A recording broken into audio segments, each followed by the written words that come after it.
And good afternoon, everyone. Thank you so very much for joining us. My name is Sabrina Lamb, and I am the founder and the executive director. Oh, one second. One second.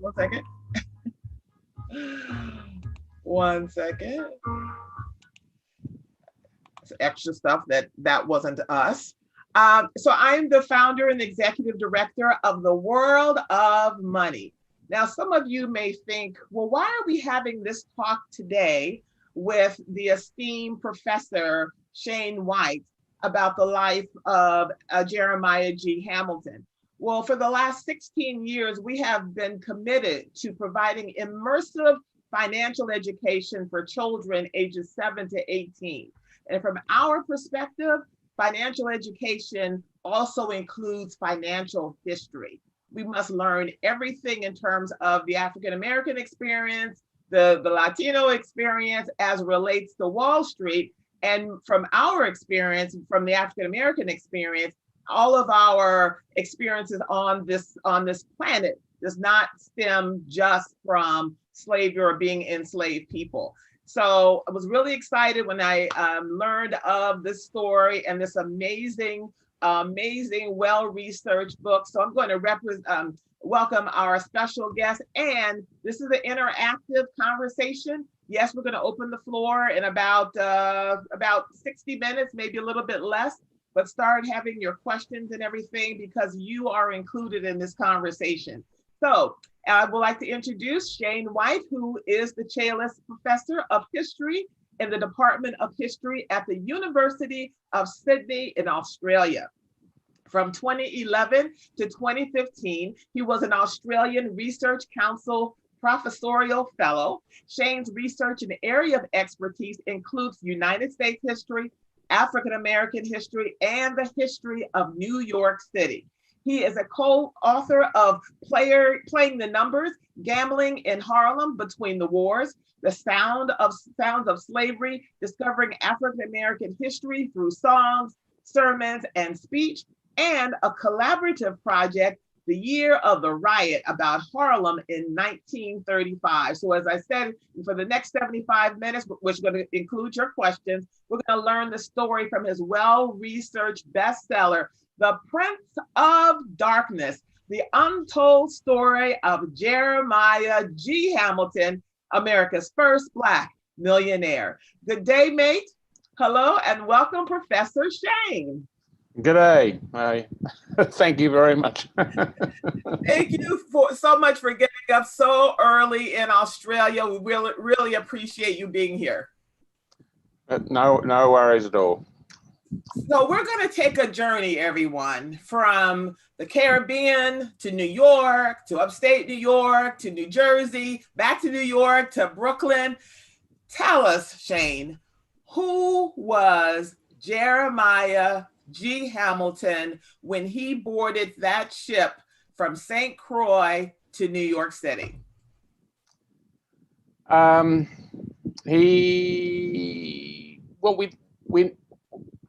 We know very little about him, about his origins. There are different stories he told about where he came from and what he was.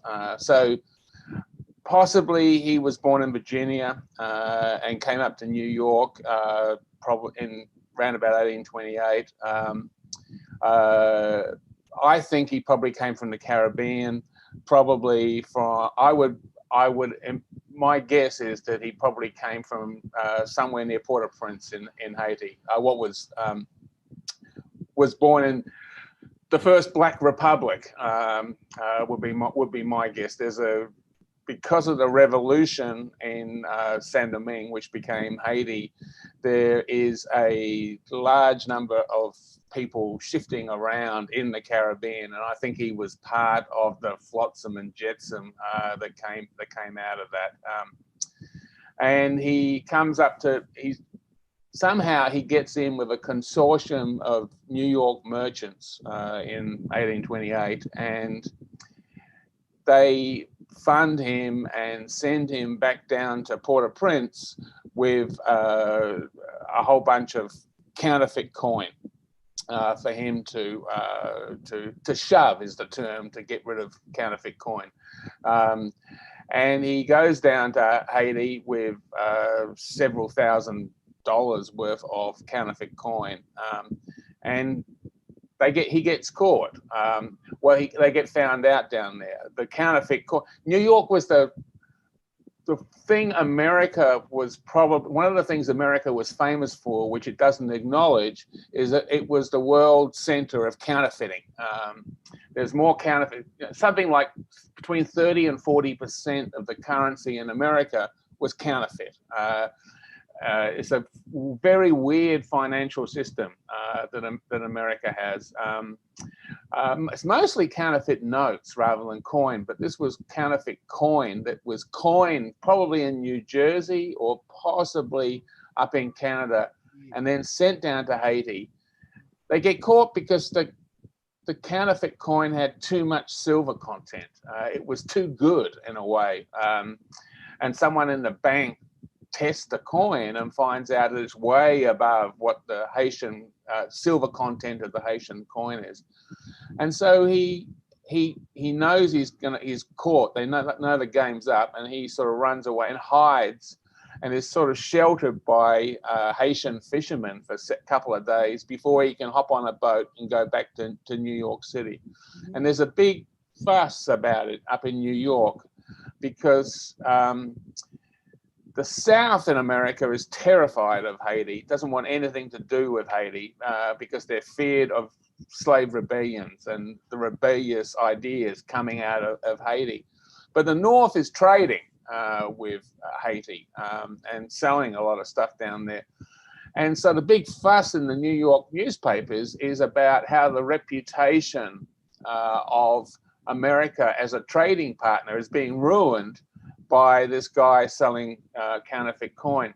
And the first ever black newspaper has started up in 1827, Freedom's Journal, and they're horrified by what Hamilton has done, because to them Haiti is a beacon of the possibility of what the future can be, and this guy is undermining it and trying to ruin it. So this is his first.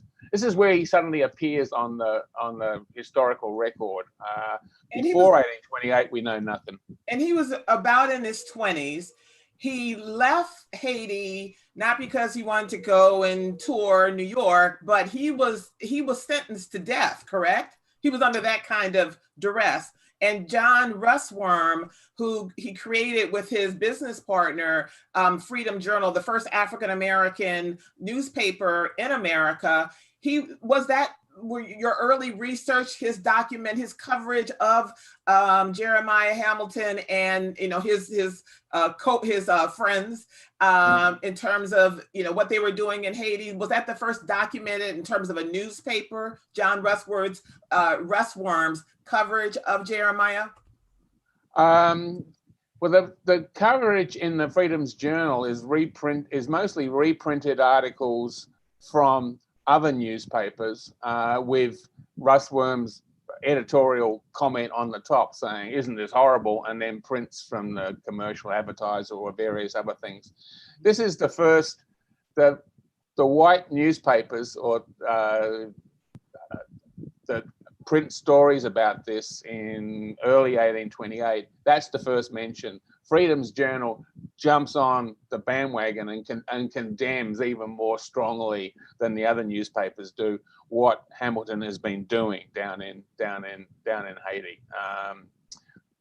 And I think it's worth just taking a pause for a second to outline what the backdrop was of New York at that time. When he arrived here in New York, the government had just abolished slavery, which doesn't mean, everything goes back to normal or we're treating African Americans or anyone in a humanistic way. But could you just lay out what the backdrop was when he arrived here, and what did he look like? Well, this slavery ends gradually in New York State, and for the what you've got to remember is that New York is probably the first city or place of any size that has to deal with what happens after slavery. So it's one of the pioneers in working out what do you do with free blacks, as they are now, often called free coloreds. What's going to be the relationship? And it's being negotiated. As far as many whites are concerned, African Americans are going to be pretty much in the same position. I mean, you don't call them slaves anymore. As far as African Americans are concerned, freedom has got to mean something that's a whole lot better than slavery. And so there's this pushing and shoving, trying to work out what the situation actually is. New York in the late 1820s, 1830s, and into the first half of the 1840s, the result of freedom actually is there's a cultural convulsion. Things are going backwards and forwards between black and white in ways that's not going to happen again until the 1920s and the 1930s with the Harlem Renaissance. So this can range from tap dancing, for example, is invented in New York City in the dancing cellars that are part of the response to the end of slavery. So it's black and white are dealing with one another in completely new ways. And that includes violence, so that there's a lot of pushing and shoving around the edges. And every now and again, things will just erupt into violence. 1834 is one of the worst race riots in New York City's history. And then in 1863, the draft riots is undoubtedly the worst point of race relations in New York City's history. And in between there's sporadic violence. So a black man or woman walking down the street, for the most part, nothing's going to happen. But there's the potential for pushing and shoving and using the N word and sort of disrespecting them. On the other hand, blacks are now free, and there's this ebullience of African American culture expressed in dance, in clothing, so you get long accounts of blacks walking up Broadway wearing what seems to whites outrageous clothes and top hats and twirling their sticks and not giving the wall, as in not moving into the street and allowing whites to walk closer to the wall, because the streets are full of water and crap, basically. And so the further you can get from the street when you're walking down the sidewalk, the more likely you are not to get covered in the stuff being put up. So blacks are not giving the wall to the whites anymore. So freedom is literally being negotiated on the street as to who can walk where. And so blacks are no longer deferential. And whites notice this. And so the newspapers, there's a constant litany of complaint about the way blacks just aren't behaving the way they used to, is the sort of tone of this lament. So Jeremiah, and as to Jeremiah Hamilton, we have very little descriptions of him. There's probably a picture of him somewhere in an archive somewhere or other that is filed under anonymous African American. But this one account calls him a dark mulatto. Mulatto being a reference to a mixed race person. So his skin color was possibly dark. What he's notorious for is that he actually, when he arrives in New York to live in the mid-1830s, he shaves his head and wears a wig. So he's famous for his long, flowing, quite spectacular wig. Mm-hmm. He had a sort of a high-pitched voice, which sort of was distinctive and could be heard. Had one of those voices that, at a party, one of those voices that people can hear above the hubbub, which, given his penchant for sort of gossip and what have you, sometimes was unfortunate. He was overheard, which again didn't probably probably didn't endear him to some people. Well, uh, well, just want to make sure we covered this point. yeah. He was doing business with New York merchants in this counterfeit ring, and in Haiti was really designated as a mulatto. Were his colleagues with a counterfeit ring, were they mulattoes? Were they Black? Were they white? And when he arrived, and it seems like in your book, you stopped short of saying that he was passing, that he was never passing, he was just himself. Is that accurate? Yeah, I think he was that dark mulatto. I think he was too dark to pass. If you, I don't think he could, and everyone knew him. So he is notorious from the 1830s on. He's called the Prince of Darkness or N-word Hamilton or things like that. So there was no way he was going to pass. The merchants he's dealing with remain anonymous. I have suspicions as to who one of them was, at least one of them was, but they're white. So he is the front person for a bunch of whites going down, which is quite remarkable. You'd love to have been there when he was rounded up for this, because he was 20 years old, which you started work younger than you do nowadays often, but still 20 was very, very young to be put in charge of this. He must have, he was very, very talented. He was a talented guy. I would love to have met him. I admire his skill and his ability to do things. He reminds me of sort of one of those very smart young Black kids who ends up to, either being a drug dealer, a basketball player, or something or other, who goes into something.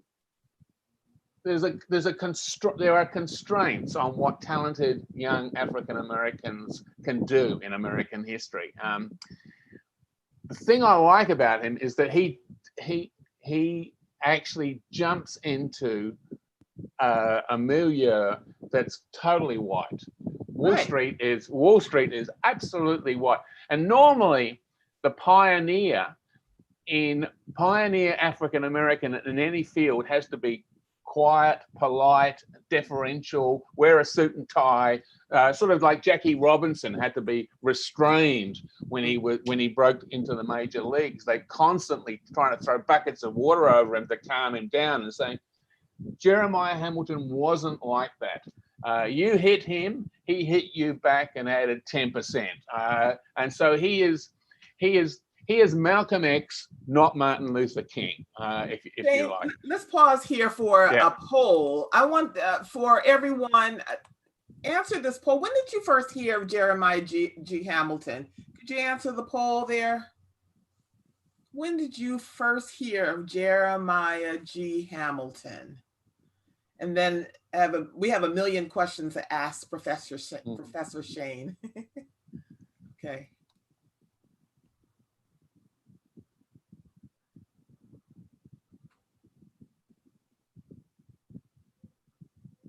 When did you first hear of Jeremiah G. Hamilton? Okay, so he's here. He's in New York City. I always want to know I'm following the flow of money. How did he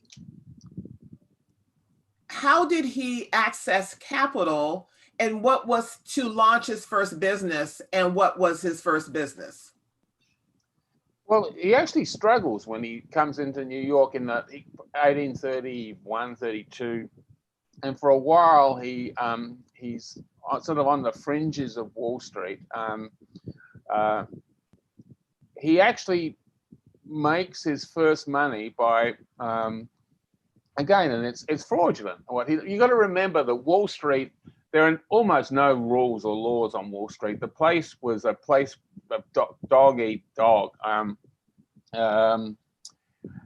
And he has shipping ventures. He over-insures the shipping ventures and then arranges for the ships to be sunk. So he can. But where did he get the money? Where did he get the money to do this? It's, again, we don't know. He had money. way I traced him was through lawsuits in the 1830s, Right. when he or insurance companies are suing him, or he's suing insurance companies. He puts together stuff. I don't know. He's borrowing money. And so some of those lawsuits are because he hasn't paid money back, or he owes money, or things like that. So it's actually so one place where I know he got a lot of money was in 1835. A bunch of white guys go to him and give him $25,000, which is the equivalent of $10 million now, Right. an awful lot of money, to invest on Wall Street, in the share market, bond market, whatever. And what actually happens is that the biggest disaster in New York history until 9/11 occurs, and there's a big fire down in the business end of town, and almost 700 houses burned down. And those 4 white merchants, their premises were burnt down, so they got no paperwork left. And those four white guys go and see Jeremiah Hamilton and say, "We're ruined. We've lost everything, but at least we've got the $25,000 we invested with you." And he sort of looked up from the desk and said, "What $25,000?" And they had no paper. And he walked away with that $25,000. That's the money he uses to invest in real estate, in what is the biggest real estate boom in American history that's occurring in 1837, 36, 37. And he buys a whole bunch of land up in Poughkeepsie. And Astoria, Hollis Crow, yes, now Astoria. Mm-hmm. Yep. So he buys, Astoria and Poughkeepsie. And New Jersey. He bought a mansion in New Jersey, correct? That's in the 1840s. That's a few years later. But the initial plunge in 1836, 37 is in what becomes Astoria, and then up in Poughkeepsie. The whole world in 1836, America from Florida to Maine is just going insane over real estate. There's this incredible boom going on. So you get accounts in the newspapers of saying the share market is just dead, but the real estate market is just ridiculous. Like town lots, as in vacant lots uptown, are sort of doubling in price in 2 months, type of that sort of stuff. And inevitably, as happens with every boom, it busted. And as it happens, like Jeremiah Hamilton was very, very shrewd, but he bought about 2 weeks before the crash. So he bought real estate and ends up losing money on the real estate. And that sort of drags him. From 1837 to 42, there's basically a depression in America. And Hamilton gets caught up in that. And according to your book, let's see, only 60 African Americans own real estate in around that time. So he was, and you had to, in order to vote, you had to own real estate. Did you see any records of him voting at all? No, none at all. It's very, the real estate, initially back in the turn of the century, African Americans could vote and did vote. And so, reputedly, the mayoral election in 1814 was decided by black votes. What happens in the 1820s as part of that reaction to blacks becoming free is that restrictions are put on the vote. So you get the vote extended to all white people, but a property qualification was put on African Americans. I think it was $250 worth of property you had to own. And so this restricts to a handful of voters in the whole of New York State, those who could vote. So there's democracy for all whites, but restricting black votes. The push towards democracy for whites eliminates pretty much the black vote, and it's not going to be returned for some time. And there are other examples of what he was called ruthless. And then other people Yes. will say you had to be ruthless if you wanted to survive. Could you share other examples in terms of him being ruthless in business? He was well, one of the ones I really liked was he got into a dispute with a bunch of whites over money for a venture that was taking longer than it should have.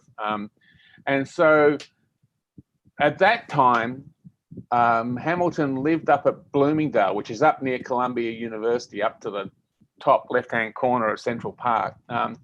And his opponents arranged for him to be arrested, but they arranged for him to be arrested at 11 o'clock at night, so he couldn't post bail.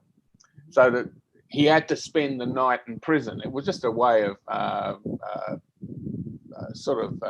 humiliating him. And so he's dragged out in there. About 2 weeks later, those whites are woken up at 5 o'clock in the morning and they're arrested, and and bail was set so high, they had to stay several days in prison locked up before they could get out. Again, you hit him, he comes straight back for your throat, and adds a little bit for good measure. So that's the sort of stuff. Like, business is not just buying and selling shares and what have you. There's a whole range of activities, and so the courts, and in this case, prison, are sort of part of the spectrum of what's going on. There was a very little gap between legitimate business, crooked business, and getting caught.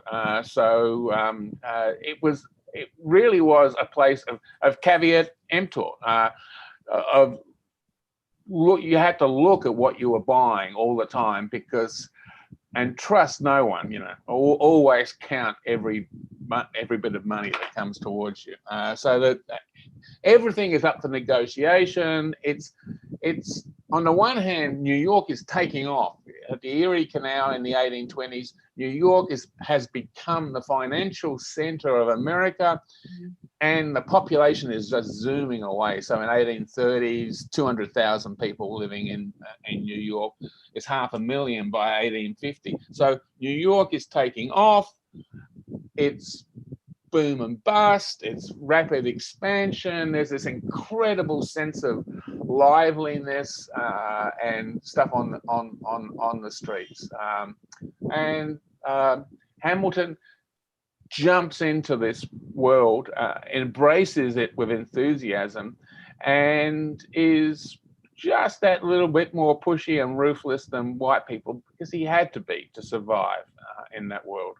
And there was tension between Jeremiah and the Black community. Talk about that. Well, Freedom, right from when we were talking at the beginning about the counterfeit thing, Freedom's Journal was unhappy with him, to put it mildly. He doesn't associate with other African Americans. He marries a white woman.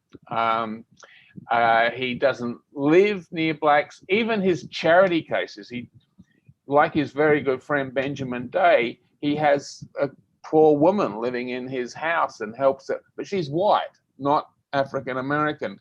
His best friend is white. He hangs around with the newspaper people, particularly at the Sun, and is seen walking home from the pub arm in arm with a white man. So he doesn't.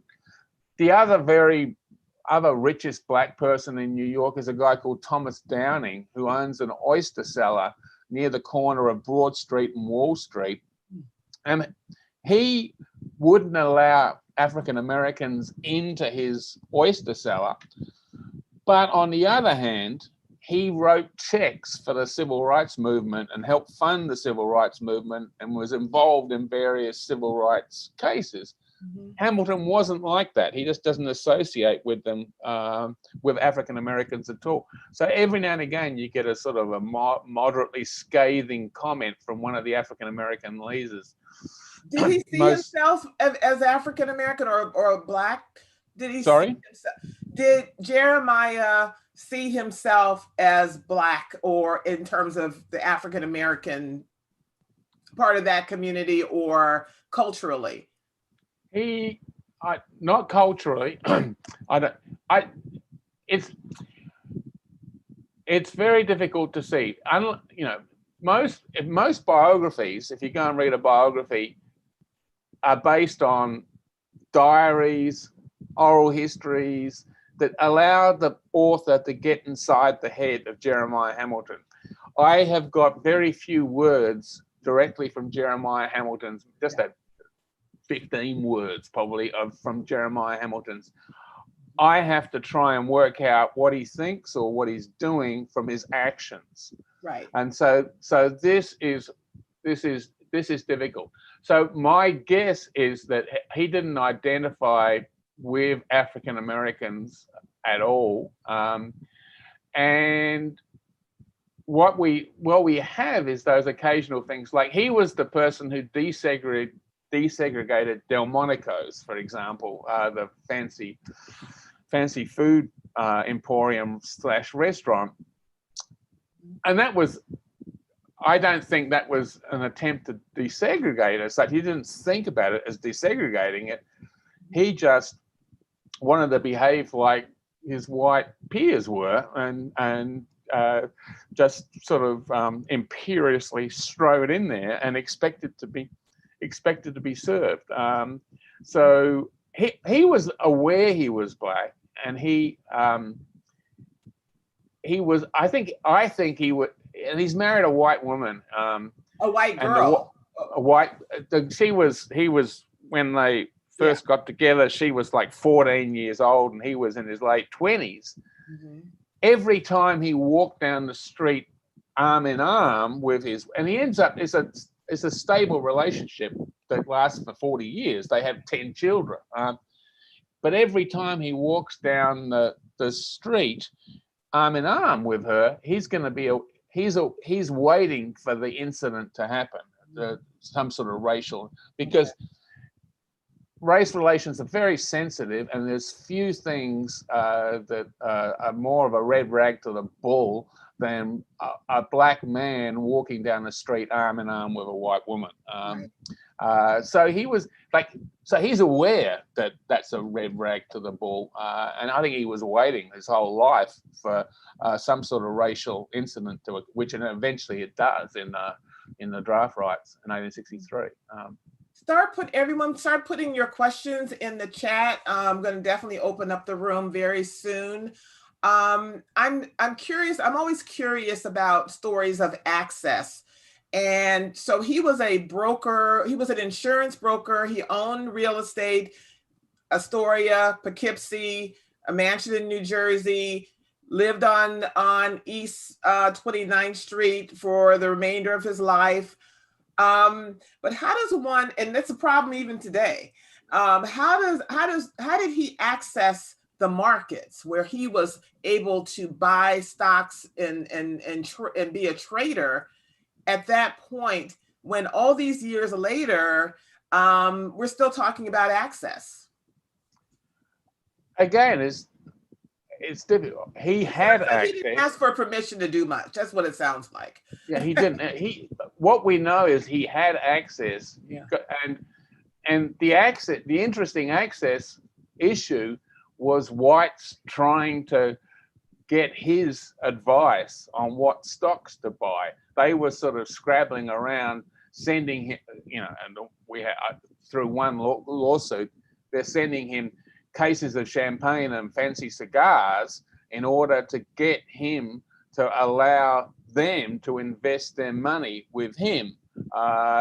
So you have this weird thing of black man in the 1850s and 60s giving advice to whites on what stocks to buy, and many of the stocks are railroad stocks or steamship stocks, when he often wouldn't be allowed on the trains, Right. or would be segregated off somewhere or other on the boat.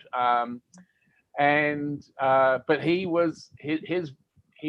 advice was seen as being really good. He was a hot person to go in and invest your money with.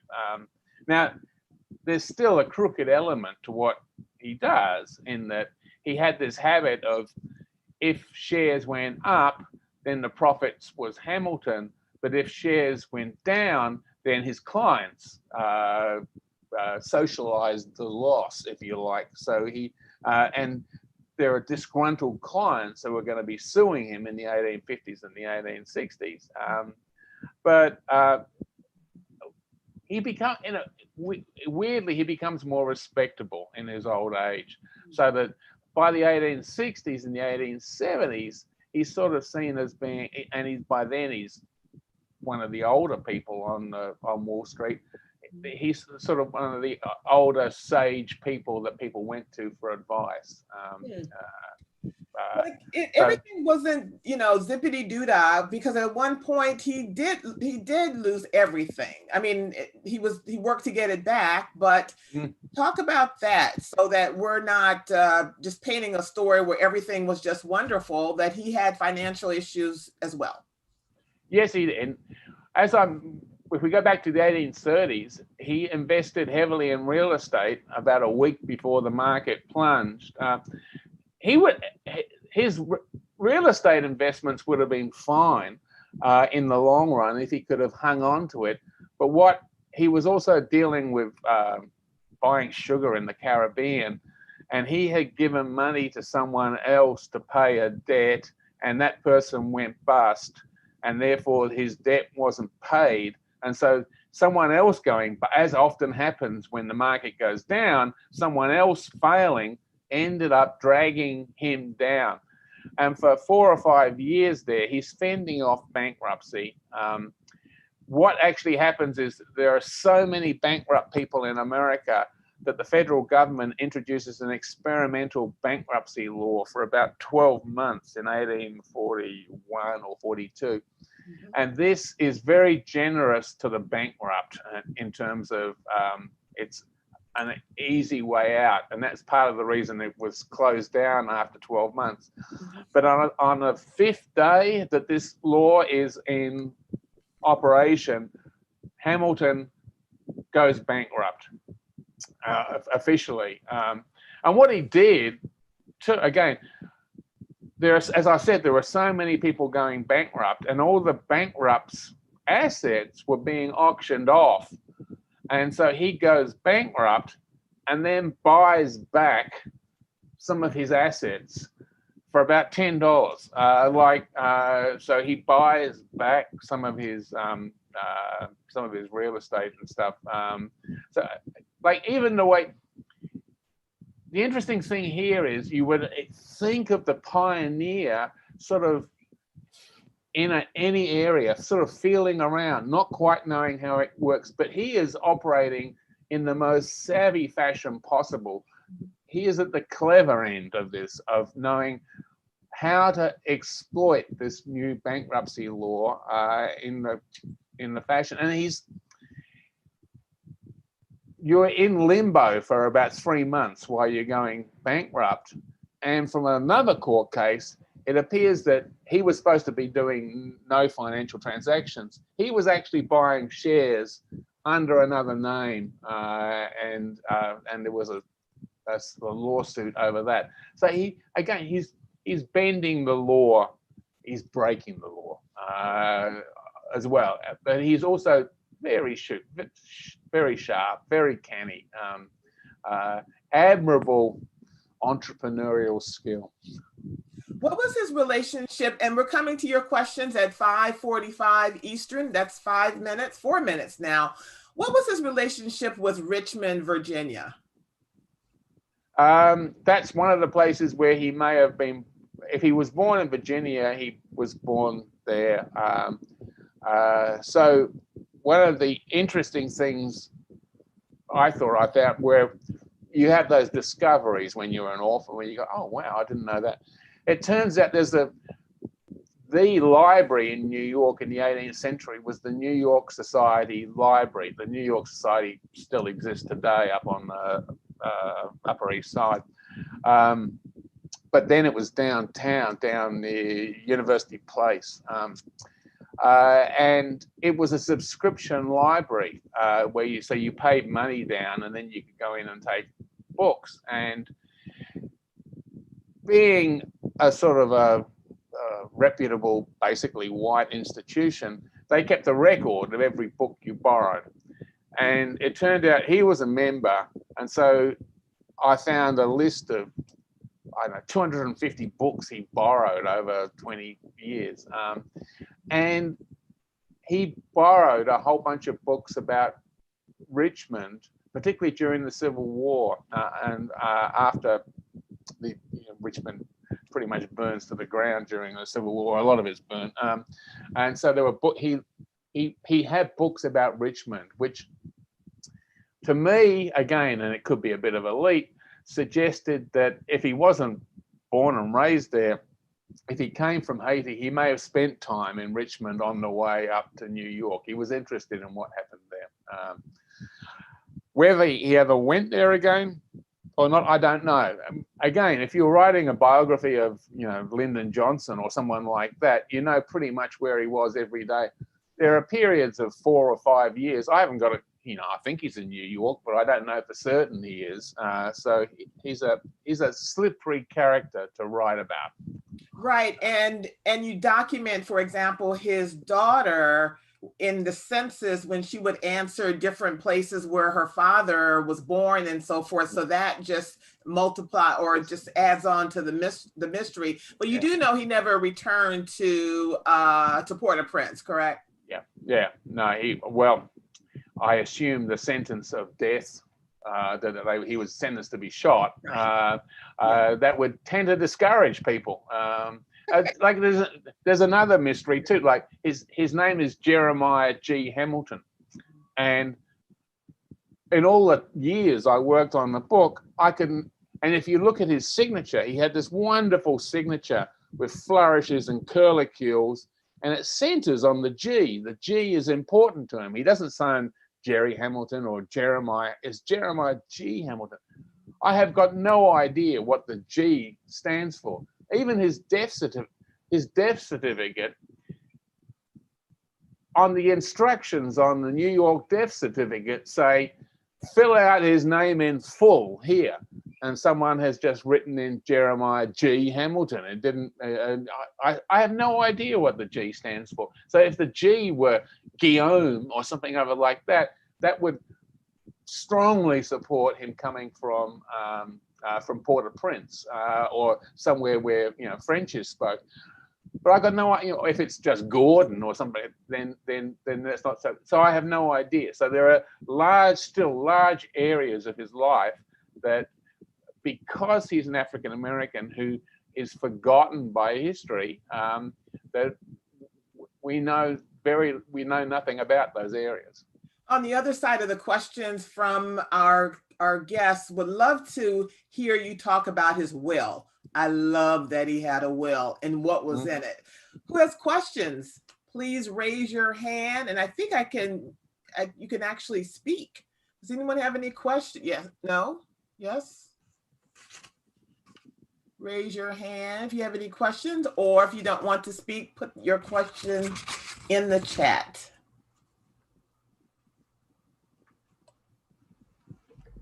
No questions? Okay, so then let's talk about having a will or a trust in this country is one of the most urgent indicators of the transfer of generational wealth or not. Mm-hmm. And so back in the 1800s, Jeremiah G. Hamilton, he had a will. and he and his family lived on East 29th Street. His office, I love the addresses in the book, by the way, Shane. I want to mention next, so when everyone walks past there, you can say, oh yeah, this is where he lived. He worked on Front Street, I believe, and no, I'm sorry, 76 Liberty Street. And then, no, his office is 137 Front Street. And, but talk about his will. I know that, here's a question. Wait a minute. Did he die with wealth or was he broke? Okay. Claudia wants to know. So talk about his will and the fact that he was trying to hire or pay a white person, a white man to marry his daughter. Talk about all of that. Well, okay, he has a will, and when he dies, he's reputed to be worth $2 million, which is the equivalent of 200 million nowadays. Which was that fact was a sort of a minor headline in a sort of story. His death is noticed from California to Maine, and the little stories in the newspaper. You know, richest colored man dies, worth $2 million. There are stories about him. There's a story about him allegedly paying someone to marry his daughter. I don't think that was the case. I think that's sort of a bit of racist claptrap that goes about. There's a lot of resentment in the use of the M word and talking about him. So I doubt that that's the case. One of the interesting things about Hamilton and the family is the extent to which wealth doesn't last in a family. The extent to which, his kids, he dies in 1875 or 6, I can't remember. By 1900, which is when his wife, round about when she dies, there's almost nothing left. The wealth just, some families, the Rockefellers, have generations and generations of wealth, but there are lots of white families too that were rich, and then the whole lot just sort of disappears. And that sort of happened with Jeremiah Hamilton. His family disappeared, and of all his children, only one of them had children as well. So it died. The family sort of dies out. And when I was writing the book, I got in contact by a descendant who lived in France, and she had no idea she had a black ancestor. So that the family passed, whether consciously or not, in France. And there's one photograph in the book which is of one of Jeremiah Hamilton's daughter, who was the great grandmother or whatever of the woman who got in touch with me, who has since been to New York and been to Jeremiah Hamilton's grave out in the cemetery. Greenwood Cemetery in Brooklyn.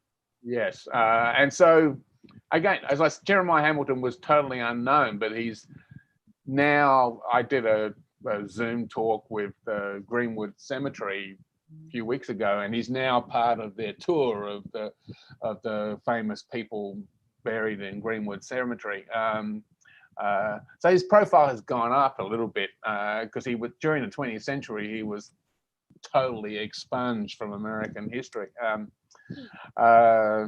Are we talking about wealth? So when he died, he was wealthy. He was a millionaire, which was rather more important then than it is now, because $1 million was worth a lot more than it is today. But the wealth did not last long in the family. His kids, I think, probably lived off the wealth and ran it down, so that there was no, there's no Hamilton University coming out of Jeremiah Hamilton's fortune, like there was with some of the famous white families who amassed large sums of money. Julyssa's asking, did his children continue his legacy with interest in the stock market? Any idea what career pursuits they had? One of his sons was involved in the stock market in a fairly dilettantish fashion. Most of the other children who lived, because several of them die young, very young, as is pretty much the norm for the 19th century, were daughters. And I've got no idea what they did. I had their passport applications in the 1890s, so they were traveling. Some of them were traveling, but so no. And by the 20th century, the only African Americans you're going to find on Wall Street are going to be elevator operators in the skyscrapers. It's going to be a long time until African Americans get to play any sort of a role in the stock market. So he's a pioneer, but there's not much that follows him for a long, long time. In the limited time we have left with Professor Shane White, please post your questions. What can we learn from Jeremiah G. Hamilton, and why has history largely ignored him? Why can't we find a photo? The photos that are online, everybody, that's not really him. So what can we learn? Well, I think the reason it was ignored was when I first started working in African American history, and I was working on New York, Americans would sort of look at me and sort of say, I was working on the end of slavery, and they'd sort of look at me and say, slavery in New York? Oh, you're just a simple-minded foreigner who doesn't understand things. That has changed, and now people are aware that slavery existed in New York. Like even professional historians would sort of look at me, sort of, really? You think you can write a book about that? Now the story pretty much is there was slavery in New York, slavery ended, and blacks were poor and were at the bottom of the heap, and we're waiting for the Harlem Renaissance in the 1920s and the 1930s before black history becomes interesting. So Jeremiah Hamilton, who is in that period when blacks are poor, is an outlier. He's rich, and so he doesn't fit the pattern.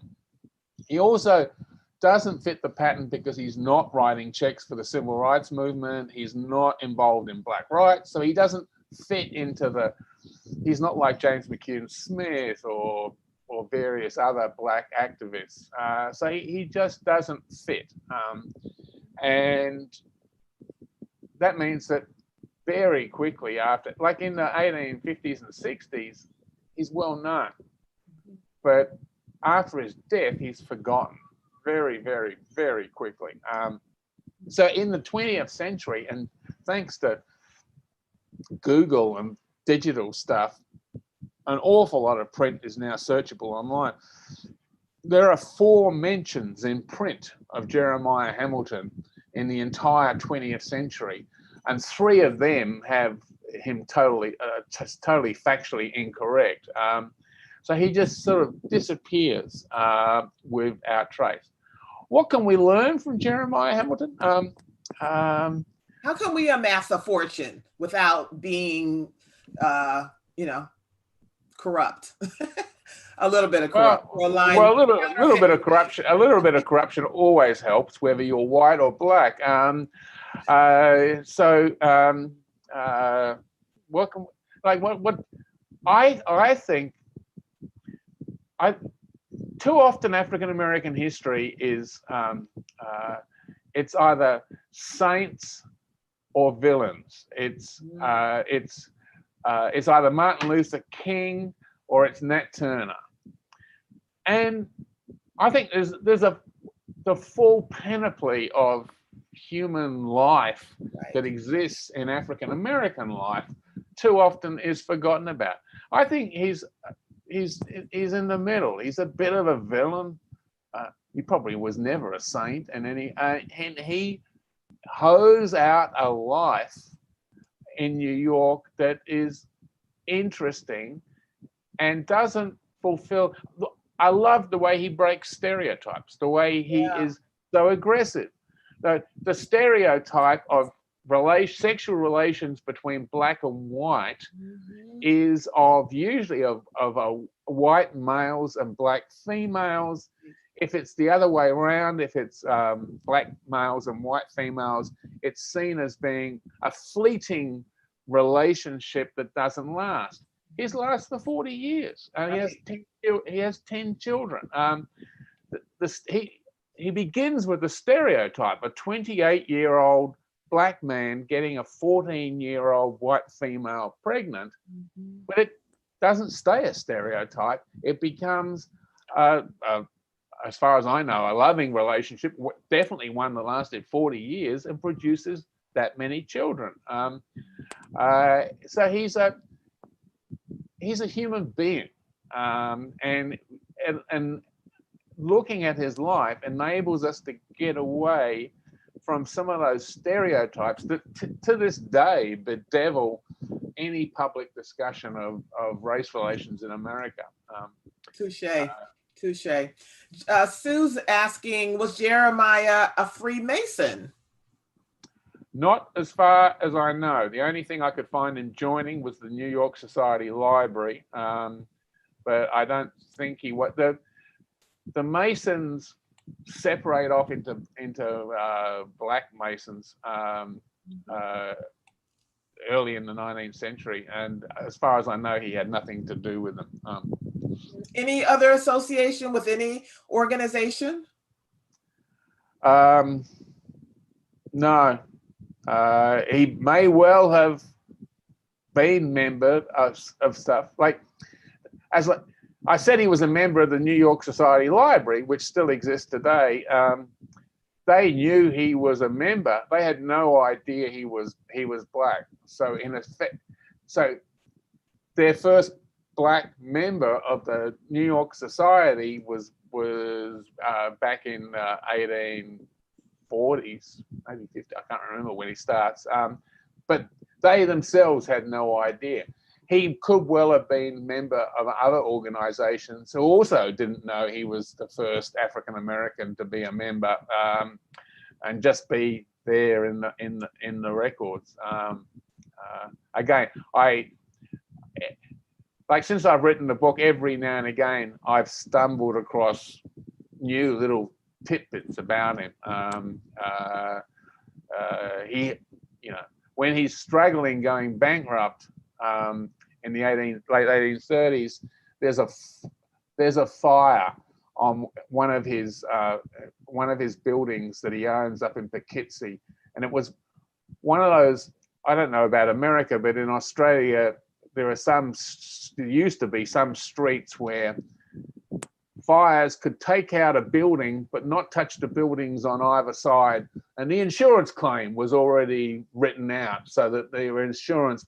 So this was an insurance fire done at 2:00 in the morning for $250 was the insurance thing. And as soon as I saw the little story, I said, that's my man. That's Jeremiah Hamilton, sort of stretching the law. Like, no one really minds that much when someone claims a little bit too much on an insurance company. Insurance companies are often seen as being it's all right to stretch the law just a little bit with insurance claims. A lot of people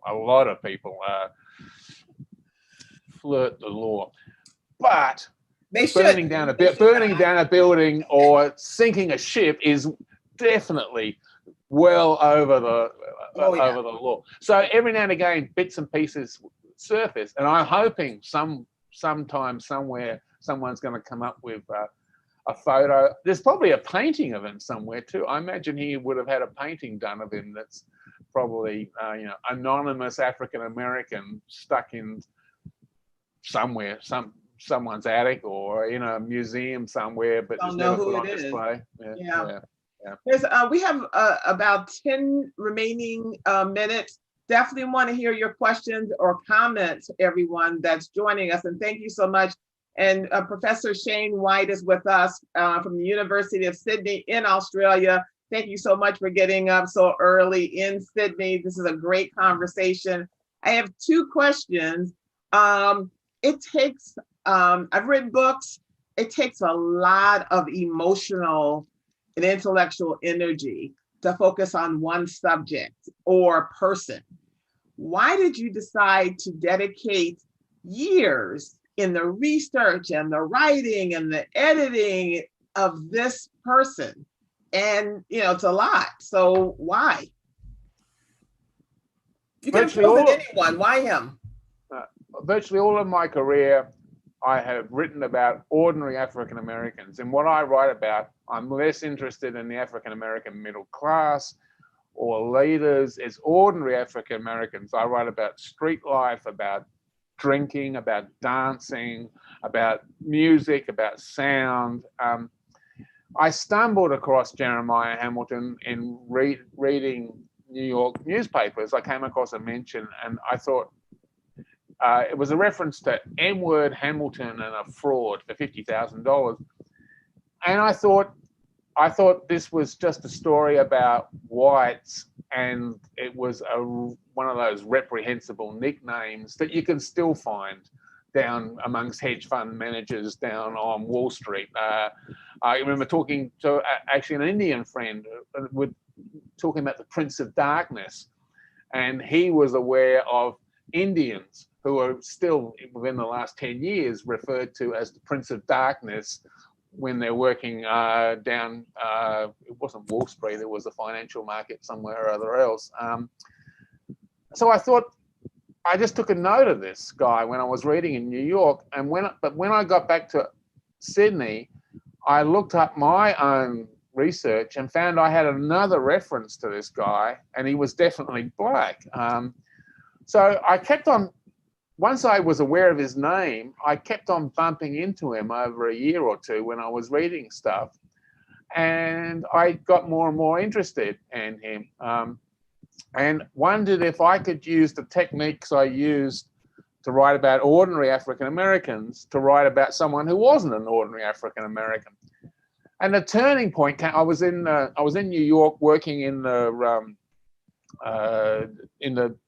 New York Municipal Archives, and on the 7th floor is the New York County Clerk's office.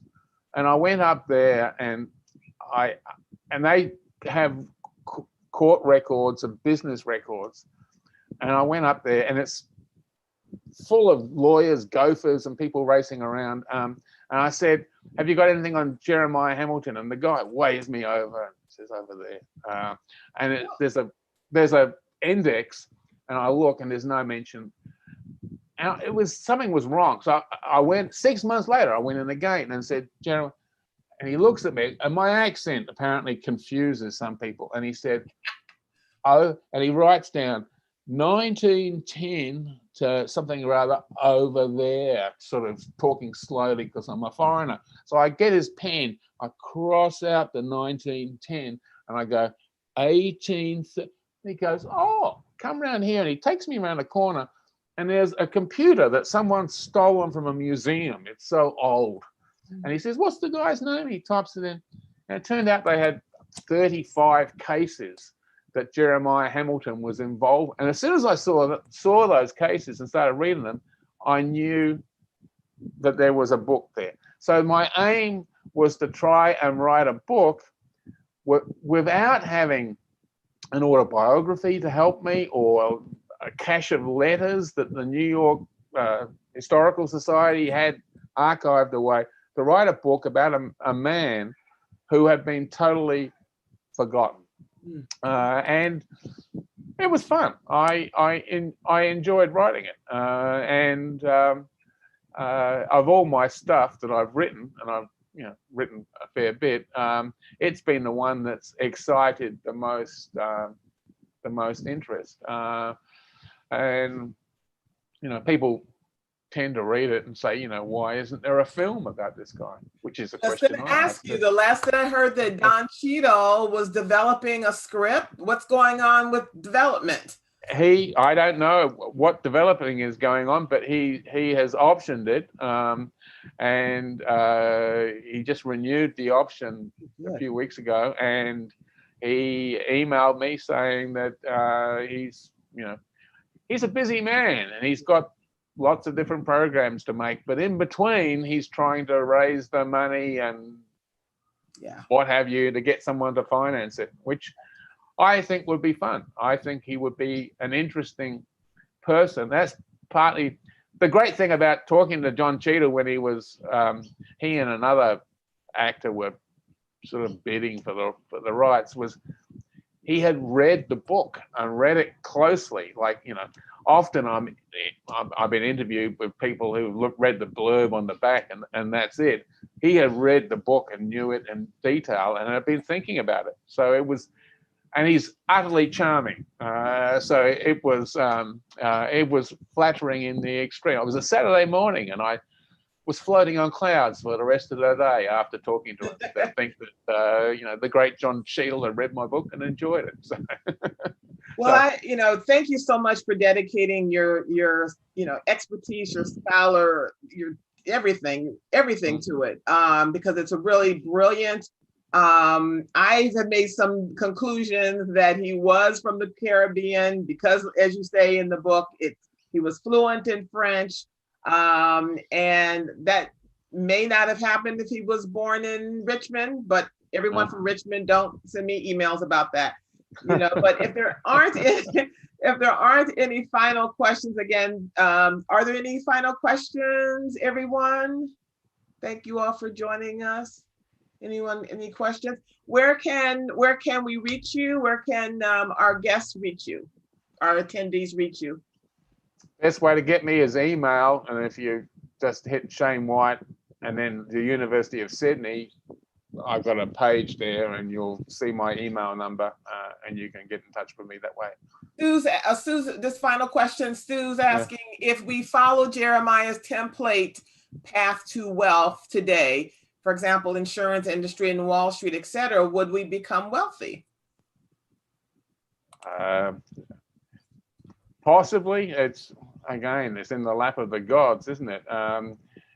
You have to remember he was driven by that desire to be rich, and he would brook no opposition to him, and just sort of rode roughshod over anything that got in his way.